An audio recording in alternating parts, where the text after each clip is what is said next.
Yo, what up? Everybody come in. Come holler at me. Come to my office. You are now tuned in to Behind the Desk. Monty. King JiggaWatt. What's good, everybody? Before we do anything, go ahead and hit that subscribe button and hit the notification bell where you can start getting all the videos. As soon as they load up, you'll be the first person with them. I appreciate everybody. Definitely like and subscribe as well. I appreciate everybody who listened to the pre-show that came out yesterday. The first episode, The Money Can't Buy You Love, Behind the Desk. The first episode, one. That was a success. I got a lot of feedback saying it was a great show. So we're gonna keep it rolling. I just wanted to take the time to explain what this channel is really gonna be about, like, because everything's not gonna be serious like that all the time. You know what I'm saying? Because I'm not serious all the time, but when I do speak, it matters. Like I said yesterday, when I speak, it does. I have power behind what I say, regardless if you agree with what I say or if you don't. There's still an impact when I say things, and the people that are around me have that same type of power. That's why we hang out. But I'm gonna be talking a lot about sports, of course. Basketball, my favorite team, well, is the Lakers now because I'm a LeBron fan since high school. I mean, since middle school. So I'm not gonna be like, oh well. A lot of people be like, well, you just follow the players. Well, I'm sorry. That is what it is. A lot of y'all was only rooting for the Bulls because of Michael Jordan. When Michael Jordan wasn't playing for him, y'all gotta stop rooting for him. Now the older people, they were rooting for the Bulls before the situation, so I understand. But the younger crowd, you only was rooting for the Bulls because Jordan was on it. Only was rooting for the Lakers because Kobe was on it. Things of that nature. You know what I'm saying? But like I said, I root for the Lakers right now because LeBron's on the squad. You know what I mean? I ain't start rooting for the Lakers. Like I said, until LeBron got there, but I ain't show respect for the Lakers until after Kobe retired, and I went back to actually watch his highlights. Is when I actually had to dang near write an apology to Kobe Bryant because he tore the whole league apart, and I never respected him at all because LeBron got more wins over him, so I never really looked at it that way. But the killer instinct that Kobe Bryant had was, whew. But we'll talk about that on one of the sports segments, of course. Definitely have a reaction video with me watching Kobe clips and just things that he do. It's crazy. So definitely gonna be talking about that. Definitely gonna be talking about the NFL. Unfortunately, I am a Browns fan, and because I'm from Ohio, my actual team that I used to root for since day one was the Eagles because they had Michael Vick at the time. This is back when they had Brian Westbrook. This is when they had Terrell Owens. This is when they had who else they had? They had Donovan McNabb too. They had LaShawn McCoy and all them. I'm talking about the Eagles back then. So I still rock with them right now to this day. You know what I'm saying? But I don't be like, hey, go Eagles because they won a Super Bowl. It wasn't really nothing like that. They were still my team, but I'm from Ohio, so I rock with the Browns heavy, and I'm just like very disappointed in the Browns organization right now. Even though I rock with them, I don't like Freddie Kitchens. I want him fired. If you read my Facebook page, you will see that every day. Regardless if I give the Browns a compliment, I'll say P.S. I don't care what the outcome is. I want Baker Mayfield traded and Freddie Kitchens fired. That's not going to change. I'm sorry. It is. It's never going to change. I don't care if these cats go 16-0 and win the next 5 Super Bowls. I'm still get Freddie Kitchens up out of there and get Baker Mayfield up out there because I don't think that they're good. I don't think they're good. I don't want to go too deep into the situation, but Odell Beckham don't get enough targets. You can't have a weapon. You can't have an offense. See, I'm not going that far. Whatever. That'll be a segment, and I think I'm about to record that segment after I'm done with this because it's there. If y'all can check, if y'all notice, it's right there. It pisses me off. So whatever. I also want to talk about battle rap. I'm a big fan of battle rap. But I'm a fan of battle rap. I can't say a big fan because it's not a lot of little leagues I really don't listen to. I don't buy all the pay-per-views, so I'm going to be doing some recaps, but I'm not going to be buying all the pay-per-views. I got the app, so I'll definitely be doing some recaps off of the app battles and stuff like that, but some of the pay-per-views I'm just not going to buy. Just like this next one, Smack Volume 5. It would have been fire to me, but I just wasn't a fan of the Sue Surf versus Reed Dollars. I think that messed the whole card up. I think that's an easy 30 for Surf. Now, if Reed Dollars show up, then I apologize, but even if Reed Dollars do show up, what Surf gets to Geechee, Like he's different, bro. And $3 ain't even a fifth of what King JiggaWatt is. So I'm like, yo, that's gonna be ugly. But definitely gonna talk about that. Definitely got some favorite battle rappers. I got some favorite battle rappers. They're not the best in other people's eyes, but I got some favorite battle rappers. One of my favorites, if not my favorite, is Jerry West. Like Jerry West is a dog, but he don't get no plates. That's another reason why I don't rock with URL that much for real, because they're not feeding the people who need plates. They're not giving them the plates. So it's crazy. Like why Surf ain't going against Jerry West? Like that would have been, that would have been fire. Smack Volume 5, Surf versus Jerry West, that would have been crazy. Like, whoa, that would have been crazy. That would have been crazy. That dang near could have been the main event next to Twerk and Av as Twerk shows up. But, bro. Yeah, but anyway, that's a whole nother segment in itself as well. We're going to definitely talk about music because, of course, you know I do music. I sing, I rap, I make beats, I engineer. I'm about to start DJing. Well, literally, like learning how to scratch and stuff like that. My queen, of course, she does that stuff, so she's going to start showing me how to do that. Show me what she know, and then I'm going to try to take it and run with it. I make beats, like I said, engineer, produce. Got a lot of songs. I got over 5,000 songs on my hard drive. Ain't nobody ever heard. Definitely got a lot of music. I was a Christian rapper at first. You know what I'm saying? I still do my thing on the positive side, but I ain't no Christian rapper like I was like that. Like I'm not like that no more. I'm just a positive rapper that, you know what I'm saying? If I'm giving glory to God in my music, I'm giving glory to God in my music, but I'm not putting a ceiling on my music anymore. You know what I'm saying? I felt I was handicapped with that. Only rapping at the church or only rapping at a church event, but never capable of rapping anywhere else because I felt that because I was told I shouldn't be there and this, and this. And that's a whole nother concept and segment in itself. So I'm gonna go that route with that segment as well too. Can't wait to talk about that. Definitely gonna talk about relationships because I learned so much of relationships by being in them. You know what I'm saying? Learning how to treat the person that you're with. You know what I'm saying?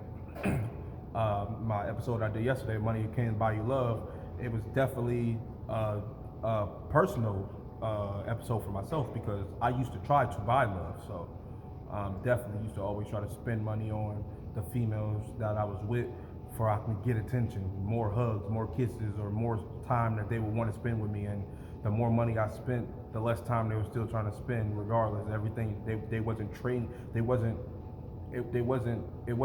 turning out for the better. They were still acting the way that they were acting, regardless if I was spending more money or not. It was just, thank you was just louder. Oh, thank you. And then they would continue on not paying attention to me, paying attention to their phone or paying attention to Facebook or paying attention to their friends or whatever. And I'm still in the back burner being, you know what I'm saying, second to whatever they had going on. You know what I'm saying? So relationship one-on-one, just learning that, but also me learning that money don't buy happiness, it don't buy love, it can't buy time, it can't buy quality time, it can't buy anything. So learning how to actually what I want to say, learning how to actually study, I would say study the person that you're with. You know what I'm saying? Know their likes, know their dislikes. A lot of times when we start at the beginning of a relationship, that's one of the main things we aim at when we have those conversations. Oh, what's the things you like? What you like to eat? What you don't like to eat? Da da da da. But a lot of us, not me, but a lot of us definitely been guilty to it. Is we'll have those conversations because they sound all well and smooth until we smash.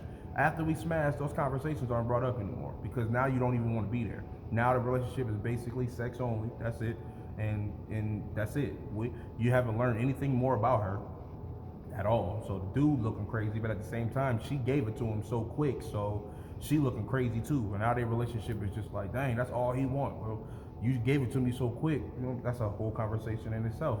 You know what I'm saying? Relationship one-on-one. So definitely we're gonna be talking about that because I was not a victim, but I was in as far as relationships as a whole. I learned a whole lot on how relationships supposed to go. I learned how to keep my mouth shut and listen to what people are saying. Stop trying to overtalk somebody, or even if I am trying to overtalk an individual, still give them a platform to actually speak and understand what they're saying, and not trying to just brush them off because you're not the one that's saying it, because it's a lot of facts coming out of their mouth as well. You don't know everything. You're not perfect. You know what I'm saying? I'm not. People tend to. I've sometimes thought that I knew everything, or when it comes to relationships, I know more about relationships than you do because I've been in more relationships than you. That's not smart, because if you've been in more relationships than me, that's how many breakups have you had? You know what I'm saying? So that's not really cool. I'd rather be in a relationship for 8 years with an individual, maybe twice or something like that, than being in. I've been in 60 relationships. That's just like, that's crazy. Like, you had 60 bodies. Not saying that everybody had sex, but that's 60 people. You hurt 60 people, or you've been in and out of a relationship with 60 people. Like, come on, man. Now you got to start checking yourself, seeing why relationships aren't working. So, you know what I'm saying? Like I said, relationship one-on-one, we're definitely going to be talking about that segment. And then things that's going on in this world. A lot of people get affected. It triggers them when it triggers them when you go on Facebook and you scroll down and you just see something happen on oh, such and such just got shot, or oh man, this gas station people got beat up, and this and this or whatever. Oh, if I was there, I would have did this. If I was there, I would have did that. I'm not saying that you would have did it. I'm not saying that you wouldn't have did it. But apparently God made sure that you wasn't there on purpose. There was a reason why you wasn't there. There was a reason why it was other females in there getting beat up, or other dudes in there getting beat up, and you weren't the one there getting beat up, or you weren't the one there. Nobody ever thinks of it from that angle. You know what I'm saying? Everybody was like, man, if I was there. If you was there, how do we know that no stray bullet wouldn't have hit you?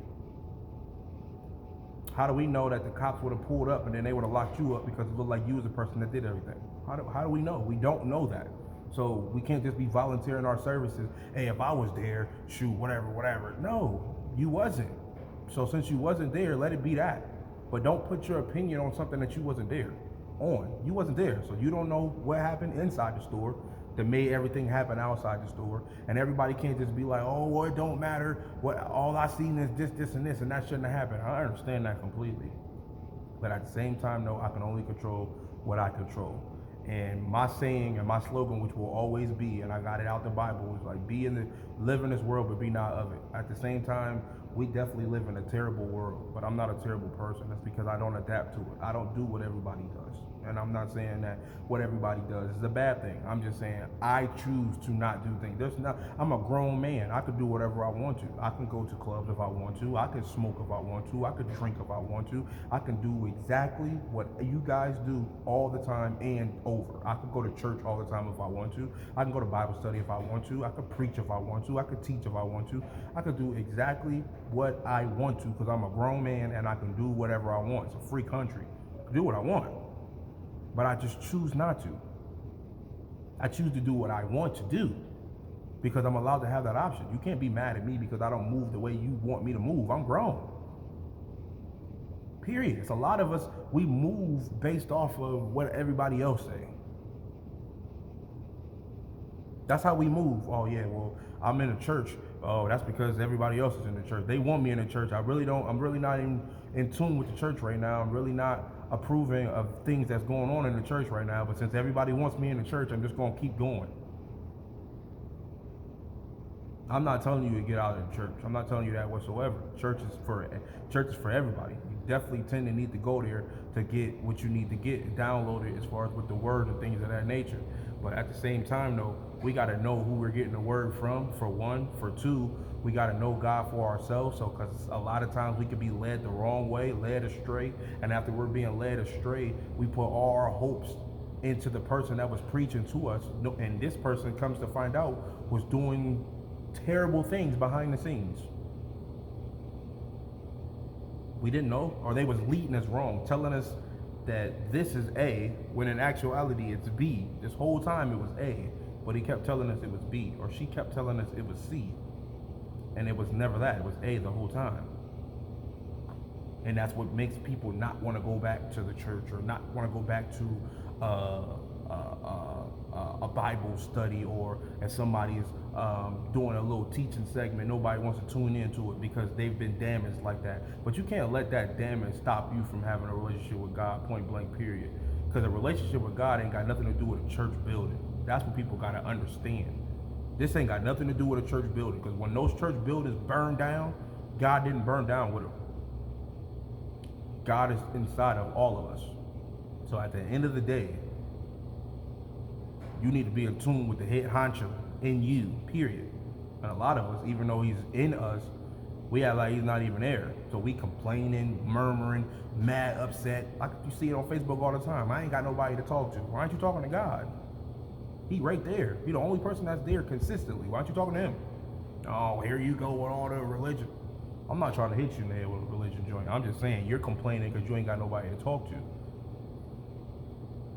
But if God's right there to communicate with, why can't you talk to him? It's not always about religion. That's a relationship. Get religion and relationship is two different things because they both start with R. It's not the same thing. Like, come on, man.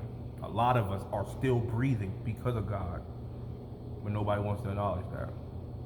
Oh, I dodged the bullet. Oh, we was just at the club and the gunshot and it almost hit me, but it hit the dude next to me. Ooh, now you still hype and geeked. And then some of us get shot, actually get shot, hitting the leg or whatever. Now all of a sudden you become Tupac / 50 Cent. You think you could do whatever now because you just survived the bullet. So now you just feel you better than everybody. Or was that God giving you another chance and a warning at the same time to get out of this lifestyle? Who knows?